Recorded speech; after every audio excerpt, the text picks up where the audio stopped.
নমস্কার, আমি doctor Abhishek Bhowmik, consultant advance laparoscopic and GI surgeon, practising in Kolkata.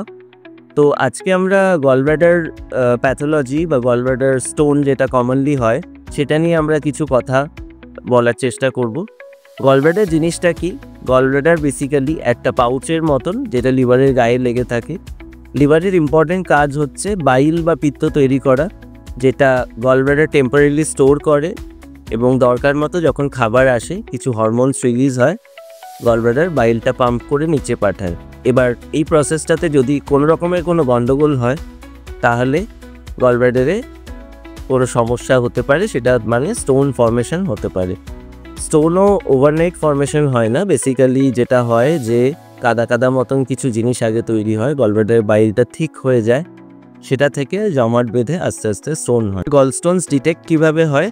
Usually ultrasound বা ইউএসজিতে detect হয়। হয়তো আপনার কখনো পেটে ব্যথা হয়েছে বা কোনো পেশেন্টের ব্যথা হয়েছে, উনি জেনারেল ফিজিশিয়ান ডাক্তারবাবুর কাছে গেছেন, একটা আল্ট্রাসাউন্ড লেখা হয়েছে, সেটাতে এসছে গলস্টোনস। দ্য পেন একটা কমন সিমটম। এছাড়া যেটা কমনলি দেখা যায় যে ক্রনিক্যালি কারোর হয়তো বদহজম হচ্ছে, ডিসপেপসিয়া যেটাকে ডাক্তারি ভাষায় বলা হয়, সেটা ক্রনিক্যালি হচ্ছিল এবং কোনো আল্ট্রাসাউন্ড হয়েছে, তাতে এসছে স্টোনস। এইটা হচ্ছে সিমটোম্যাটিক ক্লাসটা। এছাড়া আজকাল যেহেতু হেলথ চেকআপস প্রচুর বেড়ে গেছে, সেই জন্য দেখা গেছে যে অনেকেরই ইনসিডেন্টালি ডিটেক্ট হচ্ছে আল্ট্রাসাউন্ডস, মানে হয়তো ওনারা অতটা সিমটোম্যাটিক নন কিন্তু স্টিল আল্ট্রাসাউন্ডে স্টোন এসেছে। এই দুটো মেজর ক্লাস অফ পেশেন্টস আমাদের কাছে আসেন। হয়তো কোনো সিমটমস নেই, হেলথ চেকআপের রিপোর্টটা নিয়ে এসে আমাদেরকে অনেকে জিজ্ঞেস করেনি ডাক্তারবাবু আমাদের কী করা উচিত এরপরে। তাহলে আপনার কি করা উচিত এই প্রশ্নটাতে আমরা আসছি। ফার্স্ট ইম্পর্টেন্ট জিনিস হচ্ছে আপনাকে একজন সার্জনের সাথে কনসাল্ট করতে হবে যিনি গলব্লাডার ডিজিজ নিয়ে রেগুলারলি ট্রিট করে থাকেন, তারা আপনাকে গাইড করতে পারবে। এবার সিমটোম্যাটিক গলস্টোনস হলে তার চিকিৎসায় একটি স্ট্যান্ডার্ড প্রসিজিয়ার হচ্ছে ল্যাপ্রোস্কোপিক কোলেসিস্টেক্টমি, মানে যেটাকে লেম্যান ল্যাঙ্গুয়েজে অনেকে মাইক্রোসার্জারি বলে থাকেন বা কিহোল সার্জারি বলে থাকেন। সেটার মাধ্যমে গলব্লাডারটা বার করে আনা। একটা ইন্টারেস্টিং ব্যাপার হচ্ছে, অনেক পেশেন্ট আমায় জিজ্ঞেস করেন, আচ্ছা ডাক্তারবাবু শুধু পাথরটা বার করলে হয় না, গলব্লাডারটা কি বার করাটা জরুরি?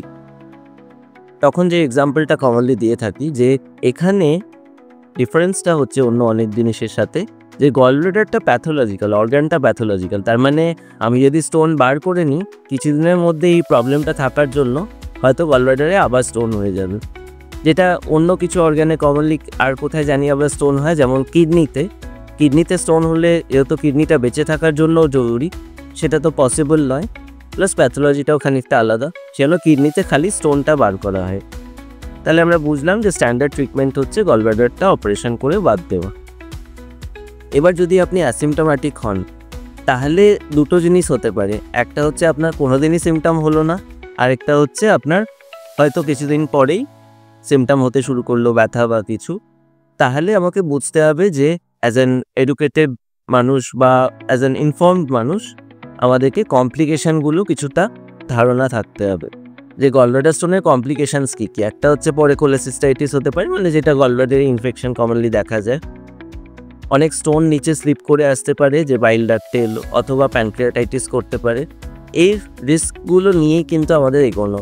সেই জন্য জেনারেলি আমাদেরকে যদি কেউ জিজ্ঞেস করেন, এক কথায় বলতে গেলে যদি ইয়াং বয়সে ওয়ার্কিং ইন্ডিভিজুয়াল তার একটা ডিটেক্ট হয়েছে যে গলব্লাডারে স্টোনস আছে, তাহলে আইডিয়ালি হয়তো অপারেশন করিয়ে নেওয়া ভালো। কারণ অনেক সময় কি হয় যে আপনার পরিস্থিতিটা অতটা অপটিমাইজড নয়, কিন্তু সেই অবস্থাতে একটা স্টোন ডিটেক্ট হলো বা ব্যথা শুরু হলো, সেই অবস্থাতে তখন এমার্জেন্সিভাবে হয়তো তার ট্রিটমেন্টে যেতে হচ্ছে। আমরা সবসময় একটা ইলেকটিভ প্রবলেমকে পছন্দ করি, যে প্ল্যান করে একটা জিনিস ট্রিট করতে পারলাম রাদার দ্যান এমার্জেন্সি প্রবলেম। এই দিকটা গেল।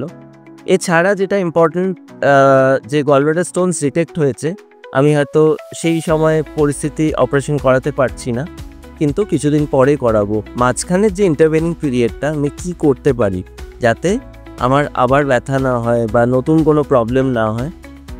অবশ্যই যেটা উচিত সেটা হচ্ছে ফ্যাটি মিলস অ্যাভয়েড করা।